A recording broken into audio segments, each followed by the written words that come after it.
उसे सामने अपनी माँ दिखाई देती है। बेटा सुंदरी, उठो, देखो तुम्हारी माँ आ गई है। मेरे बच्चे उठो। माँ। सुंदरी कौवी खुशी खुशी अपने मम्मी पापा के साथ जीवन बिता रही होती है। सुंदरी के माता पिता दोनों ही शिव भक्त थे। वे शिव जी को बहुत मानते थे। ओम जय शिव ओंकारा, स्वामी जय शिव ओंकारा, ब्रह्मा विष्णु सदाशिव, ब्रह्मा विष्णु सदाशिव, अर्धांगी दारा, ओम जय शिव ओंकारा। एक दिन सुंदरी अपने माता पिता से पूछती है, मम्मी पापा, आप रोज सुबह इनकी पूजा क्यों करते हैं? बेटा, ये महादेव है, इनकी वजह से ही तो आप हमारे जीवन में आए हो।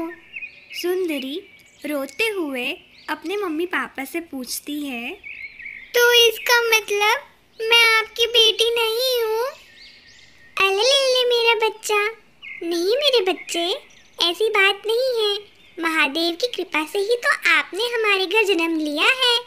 महादेव तो सबके पिता हैं। तुम्हें जब भी कभी अकेला महसूस हो, बस आंख बंद करके महादेव को याद कर लेना। मेरी बेटी, वह तुम्हें कभी भी अकेला महसूस नहीं होने देंगे। और मेरी बच्ची, शिवरात्रि के दिन व्रत रखना। अगर तुम ऐसा करोगी तो महादेव तुम्हारी प्रत्येक मनोकामना पूरी करेंगे।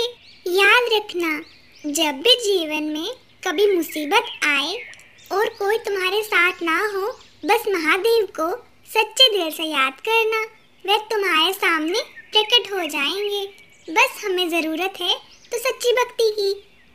ऐसे ही दिन बीतते चले जाते हैं। एक दिन जंगल में बहुत ही तूफानी वर्षा हो जाती है और सुंदरी के माता पिता जंगल के बीचों बीच फंस जाते हैं।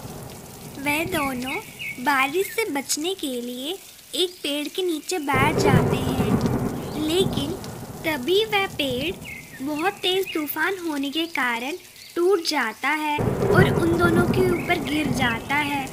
वे बेचारे वहीं पे तड़प तड़प कर अपनी जान दे देते हैं। सुंदरी का घर बहुत बड़ा था। अब वह पूरे घर में अकेले हो गई थी। सुंदरी अब अपनी माता पिता की याद में पूरा दिन बस रोती रहती। तभी एक दिन अचानक उससे मिलने उसकी बुआ आ गई। बेटा सुंदरी, ये क्या हो गया अचानक से? तुम बिल्कुल चिंता मत करो, तुम्हारी बुआ अभी जिंदा है। बुआ जी, अच्छा हो गया आप आ गए मुझसे मिलने। मैं बहुत अकेले हो गई हूँ। मैं क्या करूँगी अब? तू चिंता मत कर मेरी बच्ची, अब तेरी बुआ तेरे पास ही रहेगी। मैं तुझे छोड़ के कभी नहीं जाएगी। दिन यूं ही बीतते चले जाते हैं। धीरे धीरे सुंदरी की बुआ का व्यवहार उसके प्रति बदल जाता है। बेटा सुंदरी, चाय कब तक बनेगी? तुम कितना समय बर्बाद करती हो एक छोटे से काम के लिए। बेटा थोड़ा जल्दी जल्दी हाथ चलाओ, मुझे बहुत भूख लगी है। हाँ बुआ जी, बस चाय बन ही गई है, बस लाई अभी। धीरे धीरे सुंदरी की बुआ अपने बच्चों को भी इसी घर में ले आती है।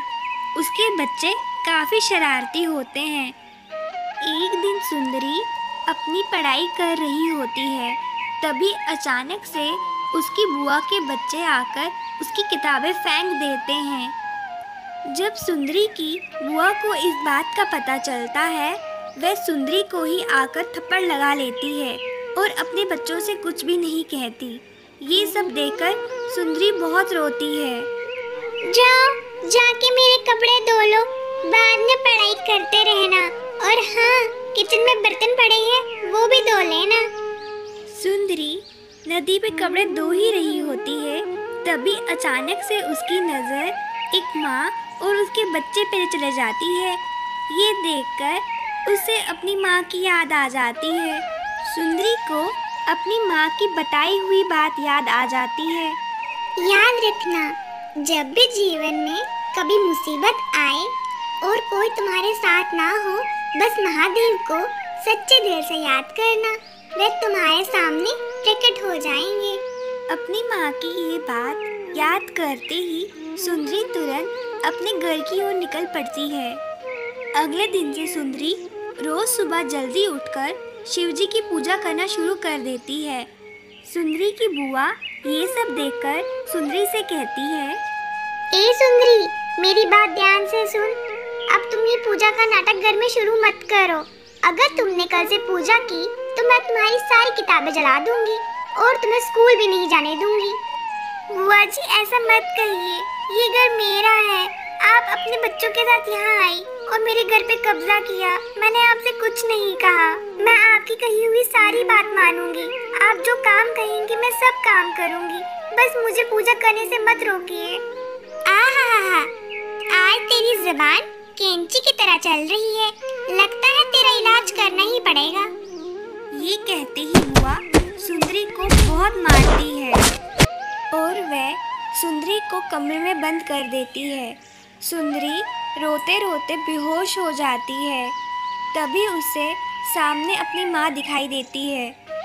बेटा सुंदरी, उठो, देखो तुम्हारी माँ आ गई है।